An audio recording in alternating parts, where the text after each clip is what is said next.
Catherine Bernardo at Alden Richards, ang mga natutunan nila sa isa't isa. Hello mga ka-showbiz! Welcome back sa ating channel. Alam ko marami sa inyo ang sumusubaybay sa tambalan nina Catherine Bernardo at Alden Richards mula pa sa Hello Love Goodbye, at ngayon sa bagong pelikula nila ngayon na Hello Love Again. Pero alam nyo ba, hindi lang pang pelikula ang chemistry nila, marami rin silang natutunan sa isa't isa bilang magka-love team at co-stars. Ngayon, pag-uusapan natin ang mga inspiring words na sinabi ni Catherine at Alden tungkol sa kanilang samahan at kung paano sila natutong magbigay halaga sa kanilang time, work, at personal na well-being. Sa ilang pagkakataon, inamin ni Catherine na kapag napapagod siya sa trabaho, madalas niyang tinitingnan si Alden para kumuha ng lakas ng loob. Ang sabi niya, minsan pag napapagod ako, tinitingnan ko lang si Alden at naiisip ko, hindi nga siya nagrereklamo.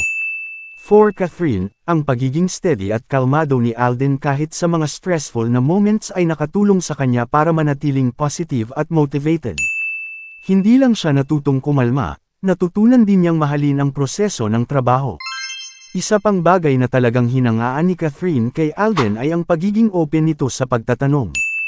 Ani Catherine, hindi siya nahihiya magtanong kay Alden kapag kailangan niya ng clarity.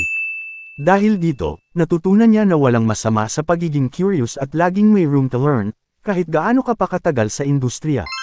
Sinabi ni Catherine na minsan daw, ang paghingi ng tulong at advice sa mga kasama ay nakakatulong para maging mas madali ang mga bagay-bagay. At para naman kay Alden, malaking bagay ang natutunan niya kay Catherine tungkol sa self-care. Ayon kay Alden, si Catherine ang nagpa-realize sa kanya na it's okay to say no at times. Dahil sa industriya nila, madalas silang nakakapagod at halos walang pahinga. Pero sa pagiging close nila ni Catherine, natutunan ni Alden na okay lang tumanggi sa mga bagay kung ito'y para sa kapakanan ng sariling health at happiness. Ito raw ang nagturo sa kanya na bigyan ng halaga ang oras niya at magkaroon ng balance sa trabaho at buhay. Maraming fans ang nakarelate sa sinabi ni Alden dahil alam nating lahat na mahalaga ang pag-prioritize ng sarili, lalo na kung nakakapagod ang trabaho. Ang pag-recharge ay mahalaga para mas maging productive. Dahil dito, marami sa kanilang mga tagahanga ang humanga sa kanilang transparency at sa pagtuturo ng mga leksyon na mahalaga hindi lang sa showbiz, kundi pati na rin sa buhay ng bawat isa sa atin. Talagang nakaka-inspire ang mga natutunan nina Catherine at Alden mula sa isa't isa. Ang kanilang samahan ay hindi lang para sa kilig, kundi pati na rin sa pagpapakita ng suporta at pagkakaroon ng malasakit sa isa't isa. Kaya't mga ka-showbiz, sana ay na-inspire kayo sa kanilang mga life lessons.